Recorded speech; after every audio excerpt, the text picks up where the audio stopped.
या टॉप 4 पूछें जो आपको लगता है इस बार? इतिहास में वर्ल्ड कप में सबसे सक्सेसफुल टीम ब्राज़ील और जर्मनी टॉप 5-6 में फेवरेट्स में नहीं आते। बात नहीं हो रही है। उनका बात नहीं हो रहा है। मोस्ट बैलेंस टीम अगर मुझे देखना है तो आई थिंक फ्रांस का थोड़ा बहुत देख रहा है। स्पेन का हम लोग एक्सपेक्ट किया था कि वन ऑफ द फेवरेट्स रहेंगे। अर्जेंटीना विथ मेसी देखने को मिला कि फर्स्ट मैच में ही हैट्रिक, तो अर्जेंटीना ऑब्वियसली फेवरेट। ऐसी लोग हंगर देखा सर आपको? 6th वर्ल्ड कप, कोई प्लेयर 6th वर्ल्ड कप नहीं खेला है। 200 appearance for the country debut means किया है। एक सवाल आया कि इस वर्ल्ड कप में कौन ज्यादा गोल करेगा, मेसी या रोनाल्डो? मुझे लगता है Mbappe and Harry cane are going to be two big contenders, but after the Messi's hat trick, I think he is going to be the third one who's going to be in top high scorer. Team India FIFA world cup के लिए qualify कब करेगी? सभी को frustrated होता है कि world stage में इंडिया नहीं है। हम लोग जो कर रहा है, जो वर्ल्ड कप खेलने का कंट्रीज कर रहा है, आई थिंक उसका कहीं नज़दीक नहीं है। इंफ्रास्ट्रक्चर की कही गई कि क्या हमारे पास वैसा नहीं अदर देन जो स्पोर्ट्स से हम कंपेयर करते हैं? यू नो, इंफ्रास्ट्रक्चर का बात करेंगे तो if you look at south American countries और अफ्रीकन कंट्रीज, सिमिलर इंफ्रास्ट्रक्चर है। इनफैक्ट इंडिया से भी काफ़ी ख़राब है इंफ्रास्ट्रक्चर वाइज। एक प्रॉब्लम है कि एक हम लोग को I think as a country just not football but exporting culture आना चाहिए। आई थिंक वो थोड़ा बहुत स्लाइटली चेंजेस हो रहा है। सबसे बड़ा प्रॉब्लम इंडिया में आई थिंक जो भी स्पोर्ट्स में है, स्पेशली फुटबॉल में है, हमको लगता है कि we need honest, sincere, passionate people. Because आपके पास एक पैशन रहेगा, आपके पास इच्छा रहेगा एक स्पोर्ट को आगे बढ़ाना। Team India FIFA world cup के लिए क्वालिफाई कब करेगी? ये सवाल आपका जितने भी आप फुटबॉल मैचेस देख रहे होंगे आपके मन में आता होगा। जब 2 नेशंस होते हैं, 2 फ्लैग होते हैं, वहां पर तिरंगा कब होगा? क्यों हिंदुस्तान की टीम नहीं पहुंच पाई है फीफा में? और फीफा वर्ल्ड कप कौन जीतेगा? तमाम सवाल जितने फुटबॉल फैंस हैं वो लेकर बैठे हैं और जवाब देने के लिए Indian farmer football captain Baichung Bhutia हमारे साथ हैं। बहुत स्वागत है सर आपका। कई सारे फैंस हैं, जब मैंने बताया कि मैं आपसे बात करने वाला हूं तो उनका पहला सवाल ये था कि भाई प्रेडिक्शन ले लेना, कौन जीतेगा। तो मैं आऊंगा प्रेडिक्शन पे भी सर से आऊंगा, लेकिन पहले इंडियन फुटबॉल पे बात कर लेते हैं, फिर फीफा पर चलते हैं। सर, इंडियन फुटबॉल की कंडीशन हम वर्ल्ड कप में ही क्यों डिस्कस करते हैं, ये मैं आपसे जानना चाहूंगा। 4 साल डिस्कशन नहीं होता है, सडनली हमें लगता है कि हमारी रैंकिंग 147 से ज्यादा जा रही है, हम क्यों नहीं क्वालिफाई कर पा रहे हैं? ये डिस्कशन क्या ना होना एक बहुत बड़ी वजह है। ये यूजुअली वर्ल्ड कप जब फीवर हो जाता है तो ऑब्वियसली सभी इंडियन फुटबॉल लेके एक सबका सोच भी आता है, एक बहुत लोग को चिंता भी हो जाता है और बहुत लोग चाहता है कि इंडिया भी world cup biggest football sporting event में होना चाहिए। एंड जितने भी फुटबॉल फैंस हैं इंडिया का, आई थिंक वो लोग का it is a right thing, क्योंकि सभी को फ्रस्ट्रेटेड होता है कि वर्ल्ड स्टेज में इंडिया नहीं है। बट इंडियन फुटबॉल के लिए ऑब्वियसली बहुत ज़्यादा काम करना है। आई थिंक सबसे important long term grass route planning का आई थिंक स्टिल हम लोग जो कर रहे हैं, जो वर्ल्ड कप खेलने का कंट्रीज कर रहा है, आई थिंक उसका कहीं नज़दीक नहीं है। एट द सेम टाइम एक खुशखबर यही है कि अभी एशिया से पहले 4 कंट्री का कोटा था, अभी इस वर्ल्ड कप से 8 टीम का कोटा हो गया है। तो थोड़ा बहुत ज़्यादा चांसेस खेलने के लिए उम्मीद बना दिया है फीफा ने। But I think more than that खुद का एक मेहनत करना थ्रू जो भी फुटबॉल रिलेटेड कोई भी काम कर रहा है, I think there has to be a more sincere serious grass root long term development करना बहुत जरूरी है। कुछ रीजंस है सर, मैं कई लोगों से जब बात कर रहा था तो वो रीजंस उन्होंने बताया कि ये वजह हो सकती है जिसके चलते हमारा स्ट्रक्चर उस तरीके से काबिल नहीं बन पाया। पहली जो वजह इंफ्रास्ट्रक्चर की कही गई कि क्या हमारे पास वैसा नहीं अदर देन जो स्पोर्ट्स से हम कंपेयर करते हैं। दूसरा एक बहुत बड़ा रीज़न मनी का दिया गया कि भाई अगर मोटिवेशन पैसा है और पैसा ही नहीं है तो क्यों कोई फुटबॉल खेलेगा। तीसरा रीज़न दिया गया कि भाई टैलेंट नहीं है हमारे पास, as simple as that, world की कंट्रीज से कंपेयर करते हुए। तीनों में से आपको कौन सा रीज़न लगता है जो वैलिड है? मुझे नहीं लगता तीनों में कोई भी मुझे लगता वैलिड है, नहीं लगता। बिकॉज अगर आप इंफ्रास्ट्रक्चर का बात करेंगे तो if you look at south American countries और अफ्रीकन कंट्रीज, सिमिलर इंफ्रास्ट्रक्चर है। इनफैक्ट इंडिया से भी काफ़ी ख़राब है infrastructure wise. Money, yes, it's one of the एक फैक्टर है। बिकॉज आप मनी रहेंगे तो अच्छे डेवलपमेंट प्रोग्राम्स, अच्छे कोचेस मिल सकता है, अच्छे एक्सपोजर ट्रिप्स दे सकते हैं, कोचेस एजुकेशन रख सकता है, क्या बच्चे लोग को एक टूर्नामेंट लॉन्ग टर्म बेसिस में, लीग बेसिस में करा सकता है। सर्वाइवल मनी भी नहीं है सर फुटबॉल में? वन ऑफ द बिगेस्ट एक प्रॉब्लम है कि एक हम लोग को I think as a country just not football but exporting culture आना चाहिए। आई थिंक वो थोड़ा बहुत स्लाइटली चेंजेस हो रहा है। ऑब्वियसली गवर्नमेंट भी अभी ओवर द इयर्स काफ़ी स्पोर्ट्स को लेके प्रायोरिटीज दे रहे हैं। अभी कॉमनवेल्थ गेम्स लाया है, गवर्नमेंट ऑफ इंडिया ओलंपिक्स भी लाने के लिए कोशिश कर रहा है। तो ये थोड़ा बहुत पॉजिटिव चेंजेस है, but overall I think as an individual सभी को एक रिस्पॉन्सिबिलिटी, एक स्पोर्टिंग कल्चर क्रिएट करना इंपॉर्टेंट है, बिकॉज एट द एंड जितने हम लोग एक कल्चर क्रिएट करेंगे उतना स्पोर्ट्स के ऊपर जाएंगे। मोर और लेस इंडिया में स्पेशली फुटबॉल को लेकर अगर बात करेंगे तो एक स्ट्रक्चरल सिस्टम अभी तक हम लोग ने ठीक से बनाया नहीं है, एंड वो स्ट्रक्चरल सिस्टम के चलते आई थिंक एक प्रॉब्लम है। सेकंड आई थिंक सबसे बड़ा प्रॉब्लम इंडिया में आई थिंक जो भी स्पोर्ट्स में है, स्पेशली फुटबॉल में है, हमको लगता है कि we need honest, sincere, passionate people, because आपके पास एक पैशन रहेगा, आपके पास इच्छा रहेगा एक स्पोर्ट को आगे बढ़ाना, देन कुछ आप शुरू करते हैं ग्रास रूट ग्राउंड लेवल कहीं में भी। बट अगर बहुत लोग I think they are coming and they have been there, ये पोजीशन में काफ़ी 20-30 साल से बैठा हुआ है, उतना कमिटमेंट के साथ, पैशन के साथ कुछ नहीं करके। सो मुझे लगता है I think change in attitude भी बहुत इंपॉर्टेंट है हर एक डिस्ट्रिक्ट, स्टेट लेवल में, और इंक्लूडिंग फेडरेशंस, डिफरेंट फेडरेशन में। So if you have committed passionate people, उसका इच्छा रहेगा, आई थिंक वो फर्स्ट है, एंड देन ऑब्वियसली आपका स्ट्रक्चरल सिस्टम बहुत इंपॉर्टेंट है उसको राइट कराने के लिए। हम्म। एक और सर बात कही जाती है कि जो इंडियन फुटबॉल लेजेंड्स है, चाहे वो भाईचुंग भूटिया हो, चाहे सुनील छेत्री हो, उनको सिस्टम में जो पावर का पार्ट है वो बनना पड़ेगा। वो अगर आगे आएंगे वहां पर तो कुछ चीजें बदल सकती हैं।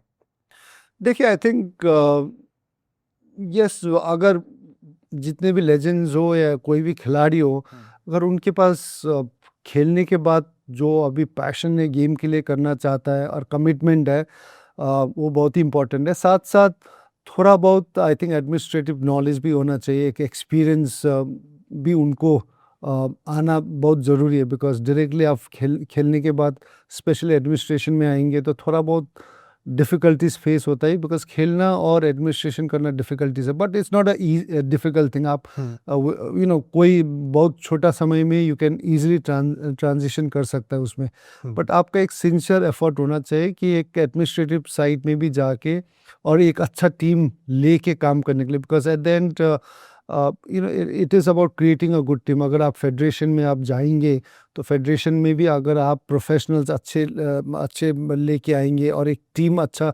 बना सकेंगे तो I think it is possible. क्या एक रीजन सर करप्शन भी है? क्योंकि इस पर भी सवाल उठे कि इंडियन फुटबॉल में कहीं ना कहीं करप्शन खिलाड़ियों को आगे नहीं आने देता है। ये वजह मानते हैं आप?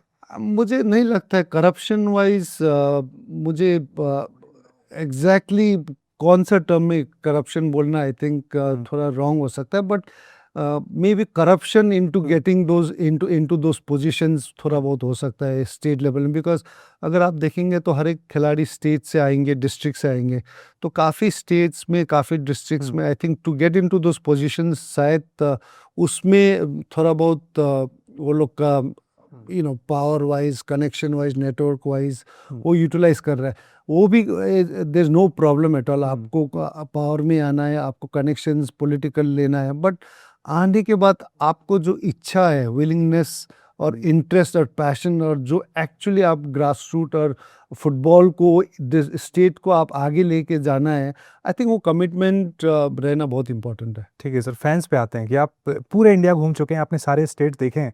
वो कौन से 2 स्टेट आप देखते हैं जो आपको लगता है कि सबसे ज़्यादा फुटबॉल लविंग है इंडिया में?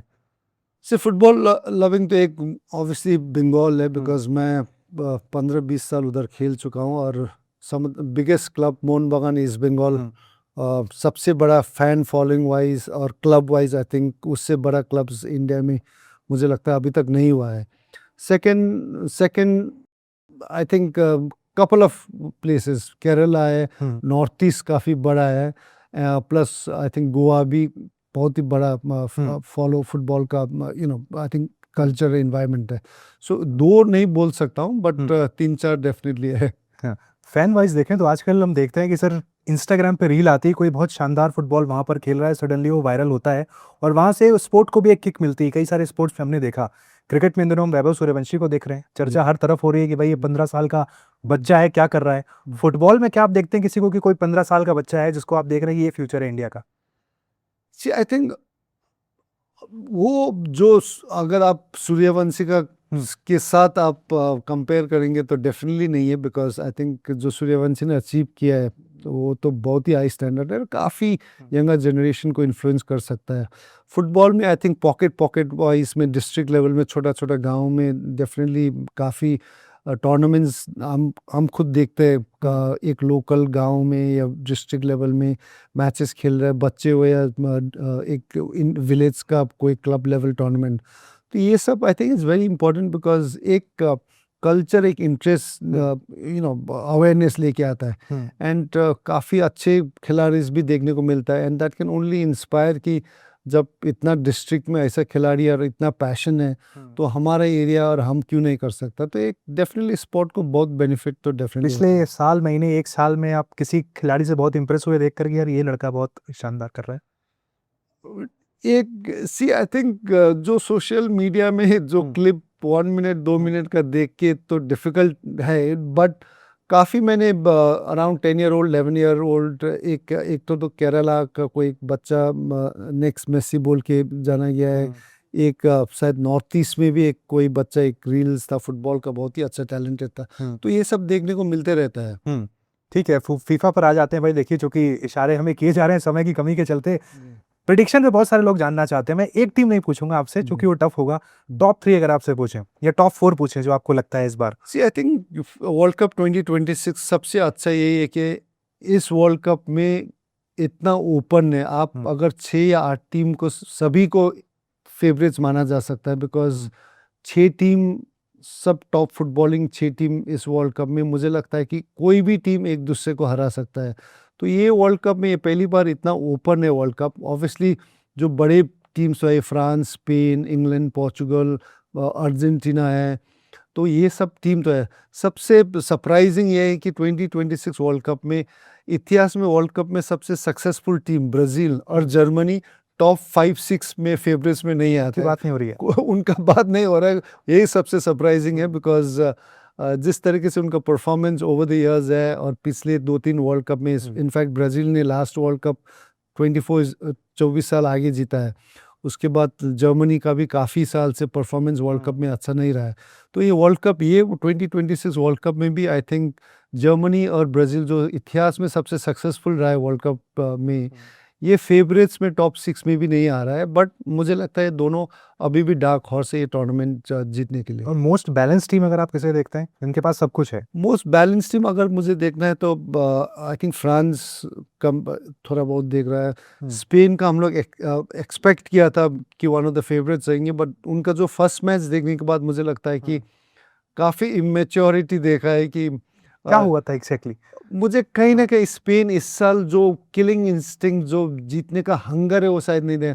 मुझे लग रहा था कि ग्रुप ऑफ स्कूल बॉयज खेल रहा है यंग बच्चे लोग स्पेनिश टीम वैसा लग रहा था बट आई थिंक फ्रांस आज इंग्लैंड का अभी भी देखने का मैच देखने का बाकी है पोर्चुगल का भी बट फ्रांस डेफिनेटली एक स्ट्रॉन्ग टीम दिखाई दे रहा है एंड होपफुली इंग्लैंड पोर्चुगल और स्पेन भी मुझे लगता है कि नेक्स्ट कपल ऑफ मैचेस में डेफिनेटली चेंजेस होंगे। और अर्जेंटीना विथ मेसी देखने को मिला कि फर्स्ट मैच में ही हैट्रिक तो अर्जेंटीना ऑब्वियसली फेवरेट। मेसी में वो हंगर देखा सर आपको at this age obviously because आप देखिए कि एक 6th वर्ल्ड कप कोई प्लेयर 6th वर्ल्ड कप नहीं खेला है। 200 appearance for the country debut means किया है। उसके बावजूद भी coming back into world cup 2026 with not 100% fit injury लेके हैमस्ट्रिंग के लेके किया है। डिस्पाइट दैट उनका फर्स्ट हैट्रिक 2026 वर्ल्ड कप करना is something which only I think greatest of all time can do it. So Messi still I think is got to contribute so much for Argentina team. ठीक है, 2 आखिरी question आपसे पूछूंगा। ये fans के question है, मेरे सवाल नहीं है। एक सवाल आया कि इस वर्ल्ड कप में कौन ज्यादा गोल करेगा, मेसी या रोनाल्डो? आई डोंट थिंक दोनों टॉप रहेंगे।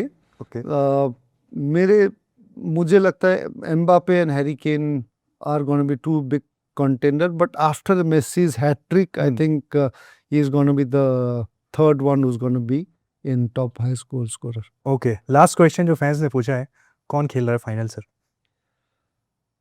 डिफिकल्ट आई थिंक अर्जेंटीना मुझे लगता है एक साइड से so it could be Spain Argentina और फ्रांस और अर्जेंटीना। ये I think this are 3 teams out of 3, मुझे लगता है 2 हो सकता है, बट अगेन इंग्लैंड का अभी तक मैंने देखा नहीं है, but England with new coach Thomas Tuchel could be very very different, so yeah. Okay, तो परफेक्ट परफेक्ट प्रिडिक्शन हो गया भाई। आप लोग तैयार थे इसके लिए जो आप जानना चाहते थे, बता दिया है सर ने कि बैलेंस टीम कौन सी और सबसे ज्यादा गोल कौन करने वाला है। प्रिडिक्शन पर आप क्या कहेंगे, और अगली बार जब सर से मिलेंगे तो और क्या आप सवाल चाहते हैं वो भी कमेंट सेक्शन के बताइएगा आप लोग। Thank you sir, thank you. Thank you.